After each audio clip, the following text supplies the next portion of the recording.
السلام علیکم ورحمۃ اللہ وبرکاتہ۔ ناظرین کرام، اکثر و بیشتر لوگ اپنے مردوں کو یاد کر کے روتے ہیں، اور جب ان کو یاد کرتے ہیں تو اس میں ایسے جملے بھی بولتے ہیں جن کا بولنا بہت سخت گناہ ہے۔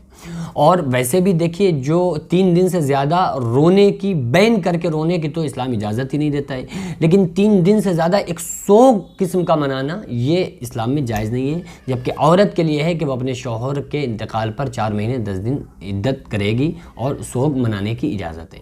لیکن اس طرح کے الفاظ بولنا، کسی کے میت ہو جانے سے یا انتقال ہو جانے سے اس کو یاد کر کے ایسے رونا کہ اب ہمارا کیا ہوگا، اللہ نے بہت برا کیا معاذ اللہ، یہ اللہ کو نہیں کرنا چاہیے تھا، یہ سارے جملے جو ہیں یہ جملے کفر ہیں، کفریہ جملے ہیں۔ ایسے جملوں سے پرہیز کرنا چاہیے۔ اور جب کوئی انسان اپنے کسی مردے کو یاد کر کے روتا ہے اور ایسے جملے بولتا ہے تو وہ مردہ کہتا ہے، وہ سوچتا ہے کہ اے اللہ تو ان میں ایسے شخص کو مار دے، ایسے شخص کو موت دے دے جن کے لیے یہ رونا شروع کر دیں، مجھ پر رونا بند کر دیں، کیونکہ اس کے لیے جب بین کر کے رویا جاتا ہے تو اس کو تکلیف پہنچتی ہے۔ تکلیف کیوں پہنچتی ہے؟ آپ یہ دیکھیں کہ اگر کسی نے کوئی غلط کام کیا اپنی زندگی میں، ٹھیک ہے، کسی غلط کام کو ایجاد کر دیا اور اس کے بعد اس کا انتقال ہو گیا، اب جتنے لوگ بھی اس کے غلط کام میں شریک رہیں گے، غلط کام کرتے رہیں گے، تو اس کا سارا جو وبال ہوگا ان لوگوں پر تو ہوگا ہی ہوگا، لیکن اس شخص پر بھی ہوگا جو کہ دنیا سے جا چکا ہے، مر چکا ہے، انتقال کر چکا ہے، اور اس نے اس گناہ کے کام کی شروعات کی تھی یا اس میں حصہ لیا تھا، تو اس کو پورا عذاب اس کو بھی ملے گا، کیونکہ اس سے اس کام کی نسبت ہو گئی، اس برے کام کے فعل بد کی نسبت اس مردے شخص سے ہو گئی۔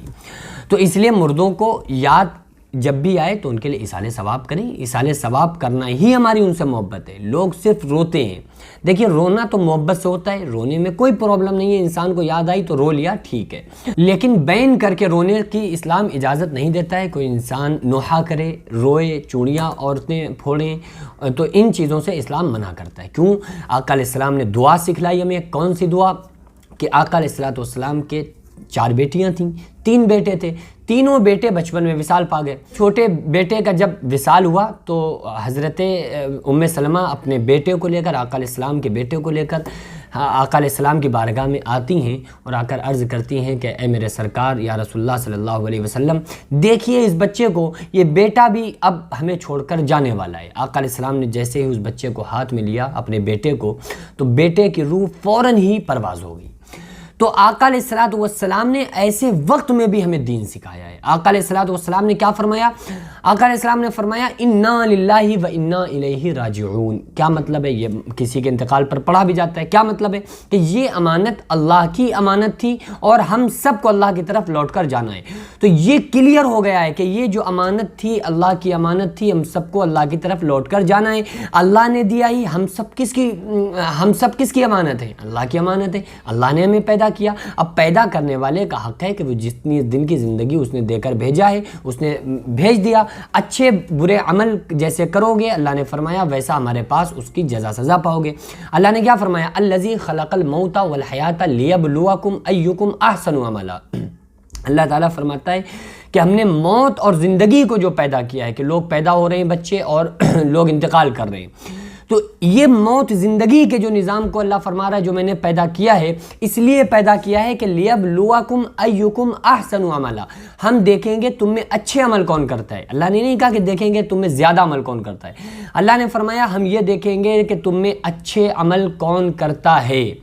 تھوڑا عمل اللہ کی نظر میں اچھا ہے جو خالص اللہ کے لیے کیا جائے، خلوص کے ساتھ کیا جائے، نیک نیتی کے ساتھ کیا جائے، اور آپ زیادہ کام کریں، مثلا آپ نے دکھاوے کے لیے لاکھوں لوگوں میں خرچ کر دیا کہ ہم نے اتنا غریبوں میں خرچ کر دیا، تو اس میں اللہ آپ کو اجر نہیں دے گا، بلکہ آپ کے دکھاوے پر آپ کو سزا ملے گی، کیونکہ آپ نے وہ اللہ کے لیے نہیں کیا، بلکہ اس سے آپ کے دینے سے اور اس کو لوگوں کو دکھانے سے اس اثر پڑا، اس پر ان کے دل ٹوٹے غریبوں کے۔ تو کسی ایسے کوئی مصلحت اگر چھپی ہوئی ہے تو اس کی وہ بات الگ ہے، کوئی ایسی مصلحت ہے، مثلا ایک صحابی نے ایک مسجد میں کچھ لوگوں کے سامنے ایک غریب انسان کی ہیلپ کر دی، تو دیکھا دیکھی اور بھی صحابہ کرام نے اس کی ہیلپ کر دی۔ اب اس صحابی کی جس نے سب کے سامنے غریب کی ہیلپ کی تھی، آقا علیہ السلام کے سامنے اس صحابی کی شکایت کی گئی کہ یا رسول اللہ صلی اللہ علیہ وسلم فلاں صحابی نے اتنے لوگوں کے سامنے غریب کی ہیلپ کی۔ تو ان صحابی نے کہا یا رسول اللہ میں نے اس لیے دیا کیونکہ ہمارے دینے کی وجہ سے لوگ دیکھیں گے تو لوگ اسے اور دیں گے تو اس کا کام بن جائے گا۔ تو آقا علیہ السلام نے فرمایا کہ تمہیں تمہاری نیت پہ ثواب ملے گا۔ تو کہیں مصلحت کے طور پہ اگر انسان ایسا کر رہا ہے تو ٹھیک ہے، بہرحال اس کی نیت یہ نہیں ہونی چاہیے کہ ہم دکھاوے کے لیے کر رہے ہیں، نیت یہ ہونی چاہیے کہ ہم کام اللہ کے لیے کر رہے ہیں، اس کے پیچھے کوئی راز اور کوئی اور دکھاوا نہیں ہونا چاہیے۔ تو بہرحال ہم سب اللہ تبارک و تعالیٰ کی امانت ہیں۔ اللہ فرما رہا ہے ہم نے تمہیں اس لیے پیدا کیا، ہم دیکھیں گے تم میں اچھے عمل کون کرتا ہے۔ تو جیسے انسان نے عمل کیا ویسے اسے جزا سزا ملے گی۔ تو ہم کو چاہیے کہ اگر ہمیں اپنے مردے سے محبت ہے، ہمارے عزیز و اقربا میں سے کوئی رخصت ہو گیا اور اگر اب ہمیں اس سے محبت ہے تو ہم کو چاہیے کہ ہم اس کے لیے ایصال ثواب کریں، جتنا ہو سکے اس کی طرف سے غریبوں کو کھانا کھلا دیں، صدقہ کر دیں اور اس کی طرح قرآن مقدس پڑھ کے اس کو ایصال ثواب کر دیں۔ یہ ثواب ہے، اس میں آپ کو اس کا ثواب ملے گا، وہ خوش ہوگا۔ حضرت ابو ہریرہ فرماتے ہیں کہ آقا علیہ الصلوۃ والسلام نے ارشاد فرمایا جب کوئی بندہ اپنے مردے کے لیے ایصال ثواب کرتا ہے، دعائے مغفرت کرتا ہے تو بندہ خوش ہوتا ہے، وہ مردہ خوش ہوتا ہے اور اس کو پتہ چلتا ہے کہ تمہارے فلاں رشتہ دار نے تمہارے لیے ایصال ثواب کیا ہے تو بڑا خوش ہوتا ہے، خوش ہو کر کہتا ہے۔ اور آقا علیہ السلام نے فرمایا کہ اس وقت جو اسے خوشی ملتی ہے جب کوئی بندہ مردے کو ایصال ثواب کرے تو اس وقت جو مردے کو خوشی ملتی ہے وہ خوشی ایسی ہوتی ہے کہ اسے ساری زندگی وہ خوشی کبھی میسر نہیں ہوئی ہوتی ہے۔ اس کے علاوہ ایک حدیث میں یہ بھی آتا ہے، یہ بھی محدثین فرماتے ہیں کہ جو ایصال ثواب بندہ کرے گا تو اس مردے کو قیامت کے دن اس کی خوشی دی جائے گی۔ تو بہرحال ہمیں یاد آئے تو ہماری محبت یہ، ہم ان کے لیے ایصال ثواب کریں، بین کر کے رونا، ایسے جملے بولنا جو اللہ کو برے لگیں اور اللہ کی شان کے خلاف ہوں، ایسے جملے بولنے سے ہمیں پرہیز کرنا چاہیے کیونکہ ہم بھی گناہ گار ہوں گے۔ تو اللہ کی امانت ہے، اللہ جب چاہتا ہے انسان کو اپنے پاس بلا لیتا ہے، اس میں کوئی کسی کا زور زبردستی نہیں ہے۔ تو ہم لوگوں کو اللہ کے اوپر صابر و شاکر رہنا